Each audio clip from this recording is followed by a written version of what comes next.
Pag-usapan pa natin itong naglipa na umanong box jellyfish kasama si Mobile Journal Yeda Pascual. Aba Yeda, ilan na ba ang updated na kaso ng mga nabiktima nitong box jellyfish so far sa ating bansa? At kamusta ang lagay ng mga ito? Papshi, kung tingnan natin social media, marami kasi talagang nagpo-post dahil nga summer season ngayon, pupunta sa mga dagat, island hopping, na sila ay nabibiktima nga ng sting ng box jellyfish. So sabi ng BIFAR sa atin ay nasa 4 na po hanggang 20 to 40, Pops J, yung bilang nga ng mga nabibiktima nito. Pero kasama na dyan, Pops J, yung mga fatalities. Sa ngayon kasi wala pa silang eksaktong numero. At kadalasan daw ng mga nabibiktima, Pops J, ay talagang mga bata. Ayun, Yeda, taga saan yung kadalasang mga nabibiktima nito? May balita ka ba kung may ginawang aksyon yung mga lugar kung saan naglipa na itong mga box jellyfish? Sa Papsi, sa mga lugar na mga may tourist spot nga, like usually Palawan. may mga signages yan Yes, May meron warning naman na talaga kaagad. dapat. Pero ito kasi Papsi, itong dalawang kaso na lately lang, ngayong May lang, itong dalawang bata, mga lokal sila na residente talaga doon sa lugar. Lokal pa? Yes, yun nga Papsi, dahil siguro nasanay, doon dahil sa pagkalabas lang, di ba? Kampante sila dahil dagat agad.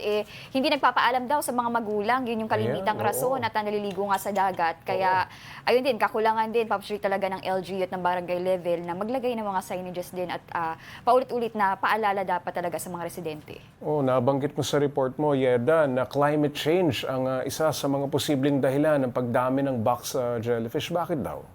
Papsi, linawin natin ang paliwanag ng BIFAR dyan ay posible yung climate change. Kasi wala pa talagang eksaktong pag-aaral na ito nga yung tinuturong dahilan kung bakit dumarami. Pero kasi, Papsi, ang box jellyfish, kapag nangitlog yan, libo-libo, kaya mabilis silang dumami. Pero kapag climate change yung pag-uusapan, syempre, andyan yung pag-init ng ating karagatan, yung pagkawala ng mga predators, yung mga kumakain sa mga box Lalo jellyfish. silang dumadami. Yes, yung mga sea turtles, malalaking isda dahil sa overfishing, at syempre yung pollution sa karagatan.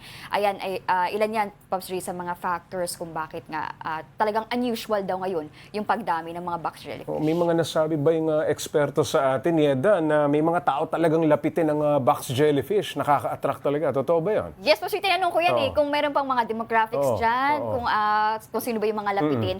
Pero ang paliwanag ng BIFAR, mahirap magsalita kasi syempre wala naman tayong konkretong pag-aaral dyan. Pero yes, kung mapapansin nga talaga natin sa mga datos lang na meron tayo, talagang mga kabataan yung mga madalas na mabiktima nito.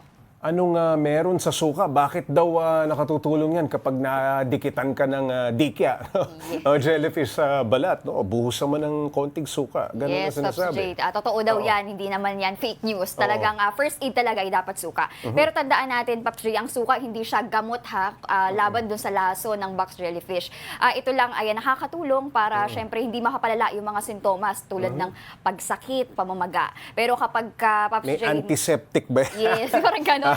Pero kapag ganun, Papsi, kahit na masting ka, syempre dapat pumunta ka pa rin sa pinakamalapit na healthcare facility. Kasi kahit, Papsi, na buhusan mo na ng suka yan, di pa rin tayo makakasigurado dyan. Ayun, para sa long term, dapat bang ipasara ang mga beach na may insidente ng, halimbawa, namatayan sila ng nabiktima ng box jellyfish? O kahit may nakita lang ng ganyan, o may magagawa pa ba para maiwasan ito? Papsi, ang paliwanag yun ng BIFAR, hindi naman kinakailangan na ipatigil o ipahinto yung paglangoy, pagliligo ng mga tao sa ating mga baybayin, sa dagat. Dahil syempre yung mga box jellyfish na yun, Papsi, dyan naman talagang yung kanilang tirahan, di ba? Natural habitat nila yung dagat. Kaya talagang ang pag-iingat talagang nasa ating mga tao, nasa LGU, nasa local government nga natin, at syempre yung mga barangay level, Papsi, na huwag magkulang sa pagpapaalala sa mga residente at sa mga turista na lalo na kung mayroon ng mga occurrence ng mga jellyfish sa lugar. Siyempre, para maiwasan yung mga insidente na ito. Okay, maraming salamat. Mobile Journal Yeda Pascual.